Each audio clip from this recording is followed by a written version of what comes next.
Au premier siècle, il y avait une assemblée qu'on appelait l'Assemble de Philadelphie. Qui se trouvait Philadelphie? Les frères et sœurs de cet endroit. Ces frères et sœurs étaient peu nombreux. Mais le Seigneur Jésus-Christ les a pourtant grandement loués. Et le Seigneur a dit qu'il avait ouvert pour eux une grande porte, se dire la porte de la prédication de l'Évangile, cette porte que personne ne peut fermer. Alors pourquoi le Seigneur les a-t-il grandement loués? Il a dit qu'ils ont gardé fermement le nom du Seigneur.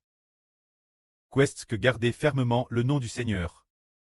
Sans s'en rendre compte, frère Ashbert s'est dit, nous, ses enfants, est-ce que nous gardons aussi fermement le nom du Seigneur? Avant nous disions, oui, mais maintenant, c'est encore plus le cas. Car, maintenant nos chants sont tous sur le nom du Seigneur. Tout le monde aime profondément le Seigneur. Tout comme ce soir en entendant un groupe de sur comme sur Maria et les autres, qui précidaient, ainsi que sur Wansin Zanmei qui précidait. Ouah! En entendant la joie des sûrs. Cette joie, cet esprit si brillant, Ashbert a dit, ouah! Ces sûrs sont vraiment plus que vainqueurs par le nom du Seigneur Christ. Nous disons souvent, par exemple, sur aura par le nom du Seigneur Jésus-Christ. Et plus que vainqueurs, Amen. L'époque nous le proclamions ainsi. Bien SR, les frères et sœurs, le proclamaient aussi, et maintenant, nous le proclamons presque tous les jours. Chaque chanson revient, proclamer le nom du Seigneur Christ, c'est merveilleux. La vie des frères et sœurs, frère Ashbert en prend soin chaque jour. La regarde chaque jour, mais chaque jour il y voit de la croissance. Ouah! Ah ah! Normalement, en regardant tous les jours, on ne devrait pas pouvoir remarquer la croissance, mais chaque jour on voit la croissance des frères et sœurs. Et c'est grâce une chose, garder fermement le nom du Seigneur. C'est précisément parce que, gardant fermement le nom du Seigneur, la vie du Seigneur, la vie du précleste, est en nous, et elle coule continuellement, et se verse en nous. Et parce que la vie du précleste et du Seigneur est en nous, notre vie grandit, et de plus, nous serons, par le Seigneur Jésus-Christ et le précleste, grandement utilisés. Regardons les frères et sœurs de Philadelphie. Comment ils étaient? Regardons ce que le Seigneur a dit. Le Seigneur a dit, crie l'ange de l'assemble de Philadelphie. Le saint, le véritable. Celui qui a la clé de David. Celui qui ouvre et que personne ne peut fermer. Celui qui ferme et que personne ne peut ouvrir. Dis ceci. Je connais tes œuvres. Bien que ta force soit petite, mais que tu as demeure dans ma vie, et n'as pas renié mon nom. C'est pourquoi, voici, j'ai mis devant toi une porte ouverte, qui est la porte pour prêcher mon évangile. Cette porte, que personne ne peut fermer. Voici, les partisans de Satan, se dire, ceux qui se disent juifs, mais ne le sont pas, et qui mentent, je ferai en sorte qu'ils viennent se prosterner tes pieds, et reconnaissent que je t'aime. Jetons d'abord un coup d'île. Il est dit, celui qui est saint et véritable, et qui tient la clé de David. Celui qui ouvre, et personne ne peut fermer, qui ferme, et personne ne peut ouvrir, dit cela. Alors que signifie ici, laquelle de David? Pourquoi dit-on que, laquelle, le Seigneur Jésus-Christ, est saint et véritable, et qu'il tient la clé de David? C'est-à-dire qu'il est saint, celui qui nous rend saint. Il est donc naturellement saint. N'est-il pas le vrai Seigneur? Contrairement à ceux qui appartiennent au monde de Satan, et prient d'autres seigneurs. Ces autres seigneurs ne peuvent pas du tout les aider, ou bien ceux de l'islam, qui s'adressent leur soi-disant Allah. Leur Dieu ne peut pas non plus les aider, mais le Seigneur Jésus-Christ est réel. Il est certain que tous ceux qui viennent lui auront la vie éternelle. Il est réel, et il s'est réellement manifeste vivant devant les hommes. Il a donné sa vie pour les hommes. C'est un quart, pour l'homme, arraché l'humanité, et puis, il est de nouveau ressuscité des morts. Et c'est mort aux hommes, c'est un Seigneur réel. Ce n'est pas un Seigneur trompeur. Il est réel, il est le Fils de Dieu. Il est le vrai Seigneur. Alors, que le Seigneur Jésus-Christ tienne la clé de David, qu'est-ce que cela signifie? La clé ouvre, et ensuite, les gens entrent, et puis, une fois ferme, les gens ne peuvent plus entrer. Alors cette clé, tenir la clé de David, qu'est-ce que cela signifie? David était un roi. Tenir la clé de David, signifie que le Seigneur Jésus-Christ décide qui peut régner avec lui. C'est le Seigneur qui décide. Qui peut avec le Seigneur s'asseoir sur le traîneau de David? C'est décide par le Seigneur, car c'est le Seigneur qui tient la clé. Ce qu'il ouvre, personne ne peut le fermer. Et ce qu'il ferme, personne ne peut l'ouvrir.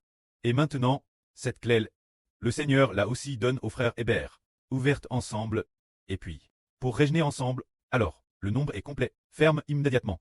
C'est ainsi, se dire, tenir la clé de David, se dire. Ce qui veut dire, inviter les gens régner, les inviter venir, pour régner avec le Seigneur et le frère Hébert. Pouvoir décider si cette personne peut régner ou non. Si cette personne peut décider, c'est le Seigneur qui décide, car le Seigneur tient, le Seigneur qui a la clé de David, se dire tenir la clé de la royauté, laquelle de l'autorité royale, décider d'ouvrir la porte, pour laisser entrer telle personne, prendre place stable et régner ensemble, et ouvrir nouveau la porte, pour laisser telle sur deux, prendre place stable et régner ensemble, et ouvrir nouveau la porte, pour laisser tel frère. Quel frère va prendre place stable, régner ensemble, tout est décide par le Seigneur. Alors cette quelle signifie faire des gens des rois. Laquelle, pour devenir prêtre, le Seigneur a dit qu'elle est ouverte. Et personne ne peut la fermer. Ferme et personne ne peut l'ouvrir. Qu'est-ce que cela signifie? Le Seigneur a ouvert, le Seigneur décide. C'est maintenant le moment d'ouvrir. Le Seigneur a ouvert, personne ne peut dire « H, ne croyez plus au Seigneur, croire en Jésus ne sert rien. » Personne ne peut l'empêcher, se dire. Maintenant c'est ouvert. Se dire ouvert. Croyez en moi et rejeunez ensemble. Alors quand le nombre sera complet, l'avenir, dès que le Seigneur ferme, dès que la porte est ferme, quelqu'un frappe la porte et dit « Seigneur, Seigneur, toc toc toc, s'il te plaît ouvre la porte, laisse-nous aller avec toi. » Pour régner, le Seigneur dit « C'est ferme, et personne ne peut l'ouvrir, parce que le nombre est complet. » C'est ce que cela veut dire, ouvert. L'homme ne peut pas le fermer. Ferme, l'homme ne peut pas l'ouvrir, le Seigneur décide, personne ne peut l'empêcher. Ainsi, une fois que le Seigneur a décidé de laisser quelqu'un entrer pour régner, personne ne peut l'empêcher. Alors quand le nombre de rois est complet, dès que le Seigneur ferme la porte, quiconque veut venir pour régner, ne peut plus venir. C'est ce que cela veut dire, l'autorité du Seigneur est immense. Le Seigneur dit, je sais tout de toi. Bien que tu aies peu de force, tu demeures toujours dans ma vrite, et tu n'as pas renié mon nom. Se dire. L'assemble de Philadelphie. Les frères et sœurs sont peu nombreux. Leur force est faible, mais le Seigneur dit, pourtant chaque instant, demeure dans ma vrille, ce qui signifie croire au Seigneur en tout temps. Croire au Seigneur en tout temps. Vivre pour le Seigneur. Aimer le Seigneur chaque instant. Vivre pour le Seigneur chaque instant. Et dit encore, tu n'as pas renié mon nom.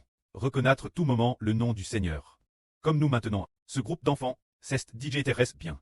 Reconnaître tout moment le nom du Seigneur. Peu importe ce que c'est, tout faire au nom du Seigneur. C'est pourquoi. Louer chaque jour, c'est toujours louer au nom du Seigneur. Alors pour ces personnes, le Seigneur dit qu'elles n'ont pas renié le nom du Seigneur. Alors puisque nous n'avons pas renié le nom du Seigneur, comme ceux de Philadelphie, comme ses frères et sœurs, c'est pourquoi le Seigneur dit, voici, j'ai mis devant toi une porte ouverte. C'est dire, le Seigneur tient la clé, il a DJ ouvert, pour que cette porte signifie, tu peux inviter des gens, venir régner, c'est ce que cela veut dire. Le Seigneur dit, c'est la porte pour prêcher mon évangile. Cette porte, que personne ne peut fermer, c'est dire que le Seigneur dit, qu'il a ouvert la porte. Pour qui l'a-t-il ouverte? Pour l'assemble de Philadelphie. Ouverte aux frères et sœurs en disant, j'ai ouvert la porte. Vous pouvez inviter des gens, venir s'asseoir à la table. Venir s'asseoir à la table avec moi. Pour partager avec moi la bénédiction de régner, j'ai donne ceux. Ministre de l'Évangile, vous. Comme nous maintenant. Le précleste et le Seigneur ont déjà publié un décret, demandant aux frères Hébert de fonder une nation. C'est dire d'ablir Israël. Le précleste et le Seigneur ont déjà ordonné aux frères Hébert de fonder la nation. Alors y aura-t-il une créature qui puisse dire pour l'Emsher H, vous ne pouvez pas entrer dans le royaume des cieux. Vous ne pouvez pas entrer dans le royaume des cieux. Hébert dit, non. Maintenant elle est ouverte. Ouverte, personne ne peut la fermer. C'est maintenant le moment d'entrer dans le royaume des cieux. Le précleste a DJ ordonne d'établir le royaume. Le Seigneur a DJ ordonne. Alors, c'est maintenant le moment de la grande ouverture. Qui peut la fermer? Personne ne le peut. Pourquoi le précleste et le Seigneur ont-ils donné ce ministre aux frères Hébert et aussi aux frères et sœurs? C'est parce que l'alliance du précleste et du Seigneur est dans le frère Hébert, et aussi parce que nous gardons fermement le nom du Seigneur. L'année dernière, le précleste nous a dit de bâtir le temple, disant, nous sommes un royaume de louanges. Oui, c'est bâtir le temple. Et ensuite, bâtir aussi l'évangile, c'est parce que nous gardons fermement le nom du Seigneur. Nous ne détournerons pas les gens du Seigneur. et nous ne détournerons pas les gens du pré-Cleste. C'est pourquoi le pré a publié un décret l'ordre de 2 rêves consécutifs, ordonnant aux frères Eshber d'établir le royaume d'Israël et de ramener tous les enfants d'un immense pays. La maison Cleste, c'est l'ordre du pré-Cleste.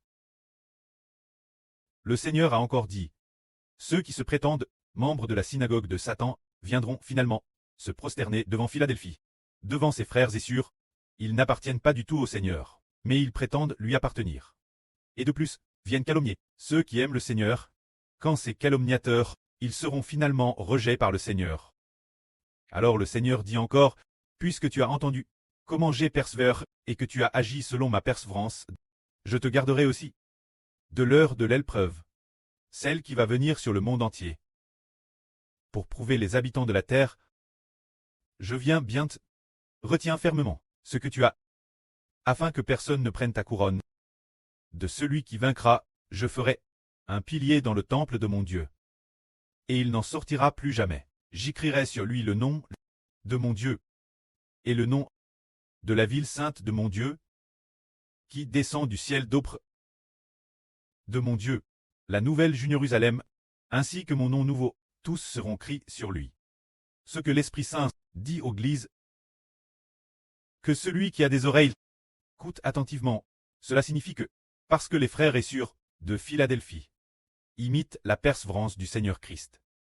C'est pourquoi, lorsque les pécheurs du monde entier seront jetés dans un temps de feu et de soufre, le Seigneur sauvera les frères et sœurs de Philadelphie. Pour leur éviter d'être jetés dans un temps de feu et de soufre, le Seigneur dit encore, je viens bientôt. Maintenant le Seigneur est encore plus proche de venir, tu dois retenir ce que tu as. Ne laisse personne te ravir ta couronne. Cela signifie que, parmi nous, frères et sœurs actuels, certains ont déjà reçu leur couronne. Alors que faut-il faire? Il faut retenir ce que l'on a et aussi travailler de toutes ses forces, faire tous ses efforts, et madame travailler dur jusque tard dans la nuit, pour ne pas laisser les autres nous ravir notre couronne. Pour celui qui vaincra, le Seigneur dit, je ferai de lui un pilier dans le temple de Dieu. Pour celui qui vaincra, pour les autres églises, il n'a pas te dit de devenir un pilier, mais il est dit spécifiquement pour les frères et sœurs de Philadelphie, qu'ils peuvent devenir des piliers du temple. Nous savons que pour un bâtiment, le plus important, ce sont les piliers. Les piliers sont parmi les éléments les plus essentiels, car ce sont eux qui soutiennent tout édifice. Ainsi, celui qui vaincra pourra devenir un pilier. On voit donc que ceux qui retiennent simplement le nom du Seigneur, s'ils surmontent l'épreuve l'avenir, seront certainement grandement utiles. Par exemple, si nous vainquons maintenant, par exemple, si le frère Eshber maintenant devient l'Israël de la Nouvelle Alliance, le Mose de la Nouvelle Alliance, il est maintenant l'Israël de la Nouvelle Alliance. L'avenir, ayant vaincu, devenir directement le Dieu Tout-Puissant, devenir le Seigneur Jésus-Christ, devenir le Dieu Tout-Puissant, devenir le Roi des Rois, devenir le Seigneur des Seigneurs, devenir le Grand Prêtre, alors et maintenant, toujours dans le monde, c'est représenter le pré-Cleste et le Seigneur. Vaincre l'avenir, très utilise encore plus grandement. Tout comme le Seigneur a dit, si tu es fidèle dans les petites choses, tu gouverneras 10 villes. Tu as te fidèle en peu de choses. Si fidèle, bien, tu en gouverneras maintenant davantage. C'est-à-dire maintenant. Durant notre vivant, bâtir ensemble le royaume des cieux. Après très ressuscit des morts l'avenir. La mesure dans laquelle nous serons utilisés sera encore plus grande. Que la gloire soit auprès et au Seigneur. Amen.